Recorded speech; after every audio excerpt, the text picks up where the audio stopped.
Իրավաբանների հայկական ասոցիացիան իրականացնում է մշտադիտարկման գործընթաց, որի շրջանակներում նաև մշտադիտարկում է դատական իրավական բարեփոխումների 2022-26 թվականի ռազմավարությունը եւ դրա ներքո ընդունված գործողությունների ծրագիրը։ Գործողությունների ծրագրի երկրորդ նպատակով նախատեսվում էր անցումային արդարադատության գործիքակազմի կիրառմամբ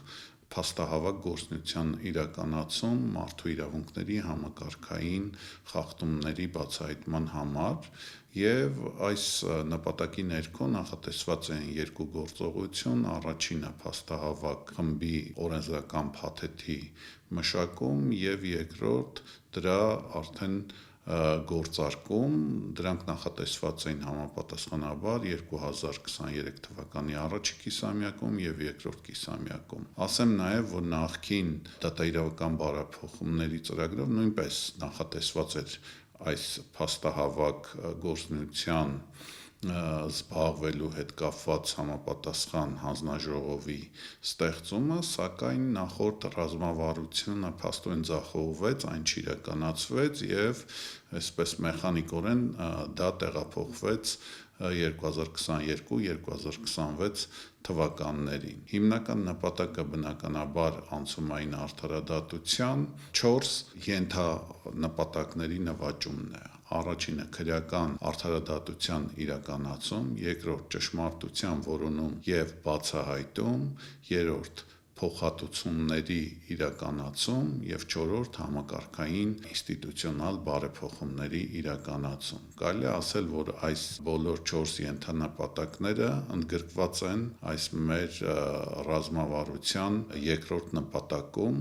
սակայն նմանատիպ նպատակ ներառելը պետք է ունենա իր նախապայմանները։ Ընդհանրապես անցումային արդարադատությունը իրականացվում է, երբ որ մեկ համակարգից տեղափոխում է լինում մեկ այլ համակարգ, օրինակ բռնատիրական համակարգից դեպի ժողովրդավարական համակարգ եւ հիմնական նպատակն է համակարգային խախտումները, իրավախախտումները, մարդու իրավունքների հիմնարար իրավունքների խախտումների բացահայտումն է, մեղավորներին գտնելը, պատժելը, ինչպես նաև հասարակության շրջանում համերաշխության հաստատումը եւ նաև այդ իրավունքները վերականգնելիս նաև համապատասխան փոխհատուցումների շրջանակի որոշելը եւ իրականացնելը, ինչպես նաև համակարգային ինստիտուցիոնալ այնպիսի բարեփոխումների իրականացնելը, որոնք կանխարգելեն այդպիսի հիմնարար իրավունքների խախտումների կրկնությունը։ Դեռևս 2019 թվականին մեր կազմակերպությունը լուրջ ուսումնասիրություն է իրականացրել եւ այն ներկայացրել է կառավարության ազգային ժողովին, միջազգային եւ տեղական դերակատարներին։ Մենք նաեւ կազմակերպել ենք անցումային արդարադատության վերաբերյալ փորձագիտական աշխատաժողով, որի շրջանակներում ունեցել ենք տեղական հիմնական զեկուցողները, ովքեր հասկանում էին եւ կարեւորում էին անցումային արդարադատությունը, այն հրապարակային է եղել եւ հրապարակված է։ Դրանից հետո 2019 թվականին ազգային ժողովում կազմակերպվել են լսումներ անցումային արդարադատության վերաբերյալ, որտեղ 3 հիմնական զեկուցողներից մեկը ես եմ եղել եւ քաղաքացիական հասարակության կողմից զեկուցել եմ անցումային արդարադատության կիրառելիության հնարավորությունը Հայաստանում։ Ընդհանրապես անցումային արդարադատության կիրառելիությունը ես ասացի, որ պետք է ունենա իր հիմնական նպատակը, ինչպես նաև ժամանակահատվածը, ինչպես նաև վստահելի մեխանիզմները դրանք իրականացնելու համար։ Հիմա մեր ռազմավարությամբ նախատեսված է եւ ի կատարումն դրա ուշացումով պետք է ասենք, որ ռազմավարական գործողությունները ժամկետներում չեն իրականացվել 2003 թվականի երկրորդ եռամսյակին մենք չունենք փաստահավաք հանձնաժողովը, ավելին ասեմ հանրային խորհրդի օրենքում փոփոխություններ ու լրացումներ կատարելու մասին ընդունվել է 2024 թվականի դեկտեմբերին, ուժի մեջ է մտել 2025 թվականի հունվարից եւ այնտեղ նախատեսում է, որ հանրային խորհուրդը պետք է վերաձևավորվի, որից հետո պետք է ընտրվի այդ փաստահավաք հանձնաժողովը։ Ընդհանրապես հանրային խորհրդի օրենքը պարտադիր պայման է դնում, որ ազգային ժողովի ընտրություններից հետո ձևավորվի հանրային խորհուրդը։ Ցավոք ազգային ժողովի վերջին ընտրություններից հետո չի ձևավորվել հանրային խորհուրդ, օրենքի այս պահանջը չի կատարվել եւ ներկայումս միայն փաստացի օրենքի խախտումով կատարվում է հանրային խորհրդի ձևավորումը եւ այստեղ շատ կարեւոր հանգամանք կա։ Հանրային խորհուրդը ձևավորվում է եւ դա միջազգային փորձից է գալիս 3 հիմնասյուների վրա։ Դամպես հանրային խորհուրդը մեր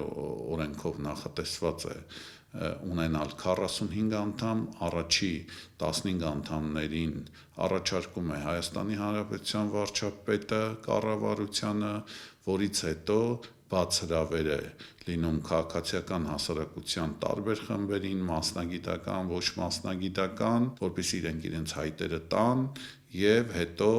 15 ոլորտային հանձնաժողովներ հավաքվեն եւ ինքնակառավարման սկզբունքների պահպանմամբ ընտրեն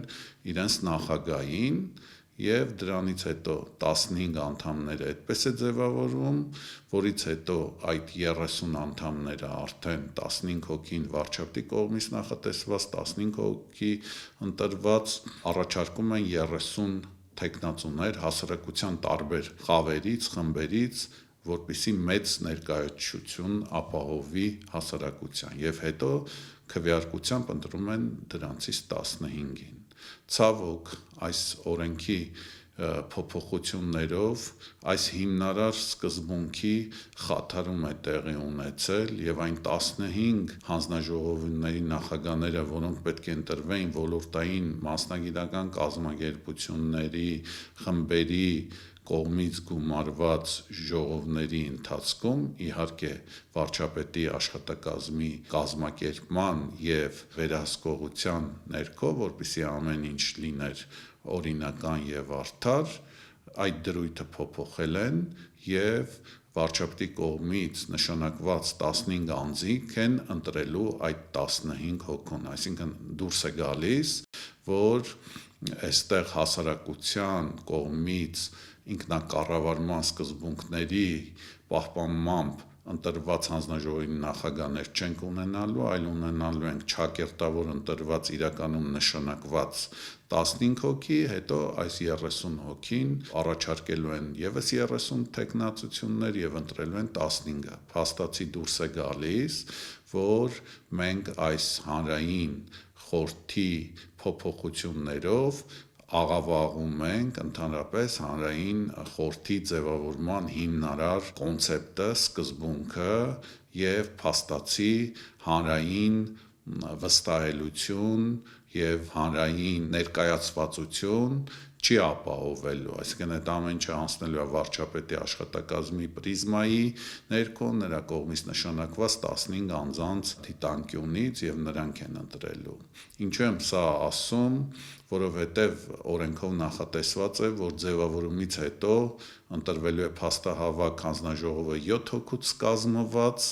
այս հանրային խորհրդի կողմից եւ ընտրվելուց հետո այդ 7 հոգին ընտրելու են իրենց նախագահին, որը հենց իրականացնելու է հենց այդ փաստահավաք առաքելությունը, փաստացի չունենալով հասարակության վստահությունը, լայն խավերի ներգրավումը եւ ինքնակառավարումը։ Սա շատ կարևոր պայմաններ են, որովհետեւ նույն ճշմարտության եւ հաշտեցման հանձնաժողովները հենց ստեղծվում են հանրային վստահելիության պայմաններում, հասարակության բոլոր խավերի ներգրավմամբ։ Օրինակ Չիլիում, երբ որ ստեղծվել է իրենց առաջին հանձնաժողովը, 4 հոգի նշանակել է գործող կառավարությունը, 4 հոգի նշանակվել է նախկին իշխանության կողմից։ Այսինքն սա պետք է լինի հիմնարար պայման, փաստացի այս հիմնարար պայմանը խախտվում է մեր հանրային խորհրդի օրենքի ներկա կարգավորումների հետևանքով։ Եվ բնականաբար արդեն երբ որ ընտրվի այդ հանձնաժողովը, իսկ դրա համար ժամկետներ են նախատեսում, որոնք նույնպես խախտում են ռազմավարությամբ նախատեսված բոլոր ողջամիտ ժամկետները, որովհետև առնվազն 3 ամիս անհրաժեշտ է, որպեսզի հանրային խորհուրդը ձևավորվի, հիմա այդ գործընթացի մեջ է, դա կավարտվի մարտի վերջին, որից հետո 2 ամիս անհրաժեշտ է, որպեսզի մշակեն են բոլոր ընթացակարգերը եւ կարգավորումները հանձնաժողովի աշխատանքի համար եւ որից հետո ձևավորվի այդ փաստահավաք հանձնաժողովը, այսինքն կանցնի 7 ամիս, մենք լավագույն դեպքում կունենանք 2025 թվականի հուլիսի վերջ, իսկ մեր ռազմավարությամբ նախատեսված էր 2023 թվականի երկրորդ կիսամյակ դուրս է գալիս, որ մենք առնվազն 1 տարի ու կես արդեն ունենք կառավարության իսկ կողմից հաստատված ժամկետների խախտումներ։ Եվ ինչ է անելու այդ հանձնաժողովը, քննելու է 91 թվականից 2023 թվականի մարդու հիմնարար իրավունքների այսպես զանգվածային խախտումները 91 թվականի սեպտեմբերի 21-ից, այսինքն անկախությունից սկսած մինչև 23 թվականի վերջը, այստեղ էլ է զավեշտ, որովհետև 23 թվականի վերջը նախատեսված է եղել ռազմավարության կարգավորումներով, բայց քանի որ ուշացել էր օրենքի ընդունումը, դա պետք է արդեն կարգավորվեր 24 թվականի վերջ, մինչև լիներ ժամկետները, որ տիպի խախտումներն ու դեպքերն են քննարկելու այդ ընթացքում, դրանք համապետական ընտրությունների եւ տեղական ինքնակառավարման ընտրությունների կազմակերպման եւ անցկացման գործընթացների շրջանակներում արձանագրված խախտումները, երկրորդ հետընտրական խախտումները, երրորդ հանրության գերակա շահերի ապահովման համար սեփականության օտարման դեպքերը եւ անձանց սեփականությունից զրկելու այլ իրավախախտումները, խաղաղ պայմաններում, ոչ մարտական պայմաններում զինծառայողների մահվան դեպքերը, ինչպես նաեւ հավաքների ազատության իրավունքի խախտման դեպքերը, այս 5 հիմնարար խախտումները եւ դեպքերն են քննարկելու փաստահավաք հանձնաժողովի կողմից, ռազմավարությամբ նախատեսվում է 3 տարվա ժամկետ, հանձնաժողովը իր աշխատանքները կազմակերպելու է փոխհատուցման սկզբունքով, դրա համար ռազմավարությամբ նախատեսված է 85 միլիոն եւ այստեղ էլ ասեմ խտրական մոտեցում կա, որովհետեւ երբեք հանրային խորհրդի անդամները չեն վարձատրվել, ներկայումս էլ չեն վարձատրվում, նաեւ այդ 15 մշտական հանձնաժողովի նախագահները եւ այստեղ խտրական մոտեցում է, որ այս ստեղծված ժամանակավոր հանձնաժողովը պետք է ստանա փոխհատուցում իր աշխատանքները իրականացնելու համար եւ կարծում եմ, որ նման խտրական մոտեցումները պետք է բացառվեն օրենսդրությամբ սահմանվելուց կամ պետք է բոլոր հանձնաժողովի անդամները եւ նախագահները ունենան համապատասխան փոխհատուցման իրավունք կամ որևէ մեկը չպետք է ունենա այդպիսի իրավունք։ Աշխատանքները նախատեսվում են կոլեգիալ ձևով եւ նախատեսվում է, որ հանձնաժողովը կունենա լիազորություն հրապարակելու միջանկյալ եւ ավարտական զեկույցներ, դրանք ներկայացնելու կառավարության օգտագործմանը եւ ռազմավարությամբ նախատեսված է, որ գոնե այդ ժամանակաշրջանում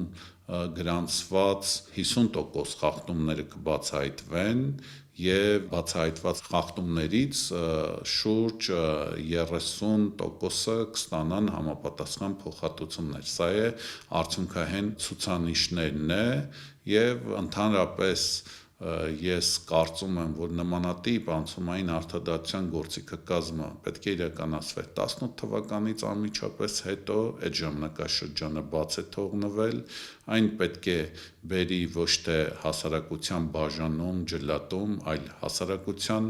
համախմբում, ի վերջո դրա նպատակը սոցիալական արդարության եւ սոցիալական համերաշխության հաստատումն է, այլ ոչ թե անջրպետների ստեղծումը